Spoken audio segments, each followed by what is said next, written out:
Hey, how's it going? Hope you're doing well as can be.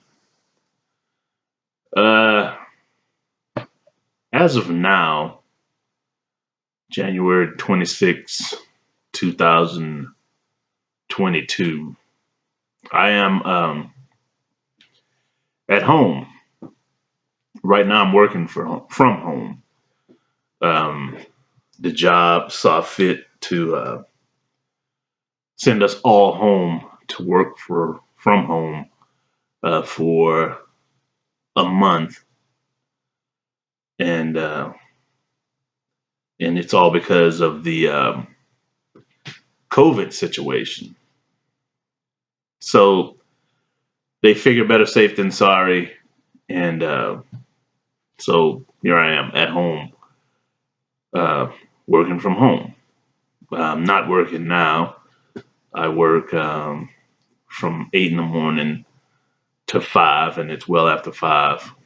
As I make this video, but um, I was thinking, I'm not sure what's better or what's worse: the isolation, the separation, or the being around, the being around people.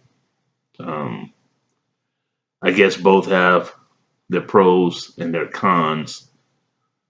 Um, some people are cool. Then you have the toxic personalities that kind of, you know, makes up the mix of the human social scheme on the job. But ultimately, I think that it would be better if people could connect. And that's the issue, being able to connect. And it's unfortunate that we're so disconnected. Oftentimes, a lot of people's idea of connecting is them being the center of attention and you paying attention. You pay attention to somebody and give them the attention that they crave, uh, then you're connected. And, you know, let's face it, in some way, shape, or form, everybody wants some kind of attention. I mean, look at me. I'm making this video, right? So everybody wants some form of attention, and that's a healthy craving to an extent. To an extent, it's sometimes wanting too much attention, wanting to always be the center of attention, the life of the party, that kind of thing. That makes for a narcissist, and that's when things go amiss. But yet and still, in one way or another, most people really are encircled, encased, and enclosed in their own ego bubble. People aren't as connected as they used to be. I mean, depending on how old you are, you might understand where I'm coming from. I can recall as a little kid, um,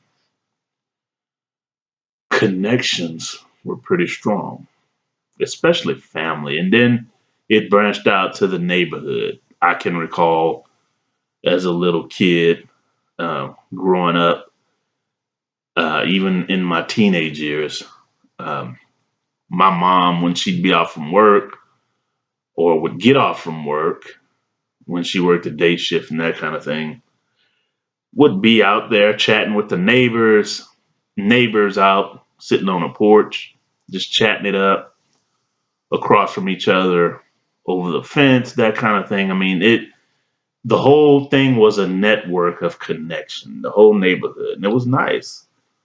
It was real nice. It was very pleasant. There was kind of a joyous feeling in the air.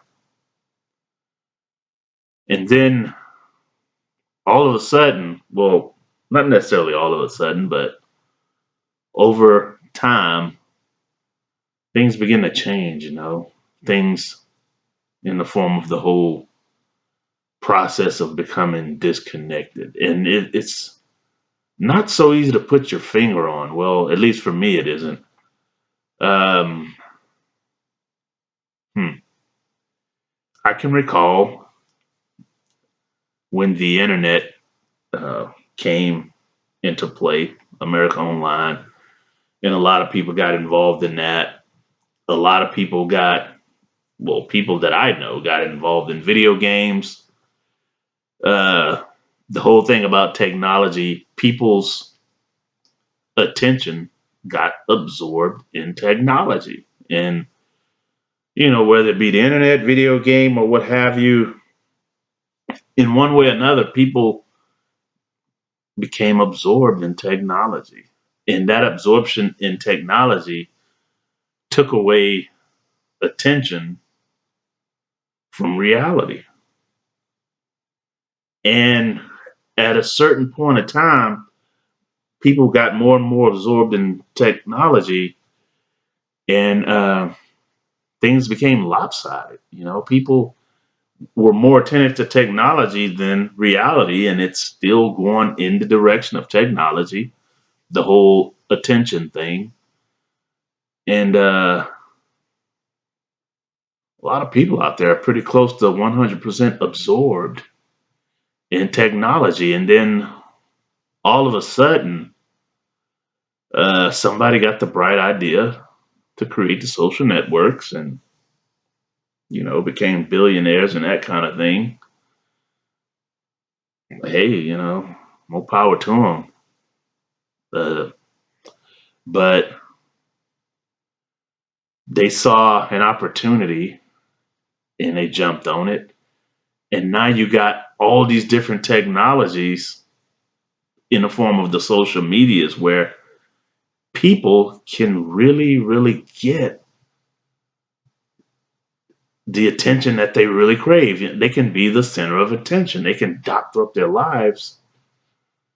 They can doctor up their lives to such a degree to make them look like stars, kings and queens, when in reality, um, they'd probably be considered mediocre at best as far as living status. So the technologies have given people a way to really, really become the center of attention, the center of the universe. And that's pretty tough to beat. How you gonna, if somebody creates a world for themselves and they're king of that world or queen of that world, how are you gonna get them to snap out of that or to come back to reality? I don't know. But what I want to say is this: take a break. I mean, if I don't know how absorbed you are in the technology, but take a break and connect to somebody uh, on the real. I know right now where I'm at, there's the whole thing about COVID, social distancing, and that kind of thing. But if you know somebody that you can just pick up the phone and actually talk to and call, have a live conversation, at least that's a step back. That's a step in the opposite direction. Instead of texting, give them a call. Yeah, that's a step in the opposite direction. It's a step back in the opposite direction, headed towards being naturally connected like we used to be. Do it every now and then. I think it'll make you feel a lot better. I think it'll really enhance your mental well being if you, every now and then, as much as you can, try to make a real connection. Go back in the other direction, back towards reality. Hmm. Anyway, before I go, I just want to tell you about one of my books that I wrote. The title is As a Man Believeth. The subtitle, The Alchemy of Belief. It's by me, Dario Thomas. And right now it's available on sale at Amazon.com. So check me out. I think you'll really enjoy the book. It's a self help book, inspiration, motivation, mental, spiritual, got the metaphysical in there. It's a good book. You should check it out. That's what I do. I don't really get so much involved in the technologies. I'm a writer, so, and it's my goal to write for a living. Anyway, again, do your best to connect to somebody. If you can think of somebody, make that connection. Head back toward reality. Thank you for listening, and God bless.